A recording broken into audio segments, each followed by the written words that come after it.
लव जिहाद विरोधी कायद्यावरनं सत्ताधारी आणि विरोधकांमध्ये जुंपली हिंदू मुलींच्या रक्षणासाठी कठोर कायद्याची गरज। महायुतीचे नेते आक्रमक, तर कुणाशी प्रेम आणि लग्न करावं हा घटनेने दिलेला अधिकार सुप्रिया सुळेंनी सुनावलं। संभाजीनगरमध्ये प्रियकराकडनं प्रेयसीची हत्या, मृतदेह शेतात पुरल्याची धक्कादायक घटना। आरोपी इरफान शेख पाशा याला अटक। लव जिहादच्या अँगलनं तपासाची भाजप नेत्यांची मागणी। मातोश्रीवर ठाकरेंच्या शिवसेनेच्या नेत्यांची महत्त्वाची बैठक। अनिल परब, विनायक राऊत आणि दानवेंच्या उपस्थितीमध्ये खलबत। डॅमेज कंट्रोलसाठी उद्धव ठाकरेंचे प्रयत्न। न्यू इंडिया बँकेचा जनरल मॅनेजर हितेश मेहताचा तिजोरीवर डल्ला।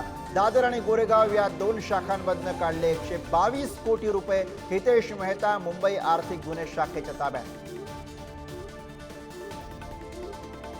राज्यात एकाच दिवसात जीबीएसचे 3 बळी। सांगलीमध्ये 2 रुग्णांचा मृत्यू तर नागपुरात एकाचा मृत्यू। राज्यातील मृतांचा आकडा 11 वर।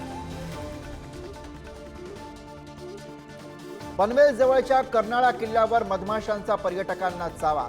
हल्ल्यादरम्यान पळताना पडल्यामुळे डोक्याला गंभीर इजा, एकाचा मृत्यू, 5 जण जखमी। नाशिकमध्ये कॉम्प्युटरमध्ये बिघाड झाल्याचं सांगत 100 ते 150 अमेरिकन नागरिकांची फसवणूक। कॉम्प्युटरमध्ये व्हायरस असल्याचं सांगून दुरुस्तीच्या नावे 2 कोटींचा गंडा। आता राज्यामधील सर्व टोल नाक्यांवरती ई टॅग किंवा फास्टॅगद्वारे टोल भरणं अनिवार्य। रोख किंवा कार्डद्वारे टोल भरल्यास दुप्पट शुल्क 1 एप्रिल पासून अंमलबजावणी। अमेरिकेमधनं आज आणखी 119 बेकायदेशीर भारतीय स्थलांतरितांना हद्दपार करणार। याआधी 5 फेब्रुवारीला 104 जणांना पेड्या घालून भारतात पाठवलं।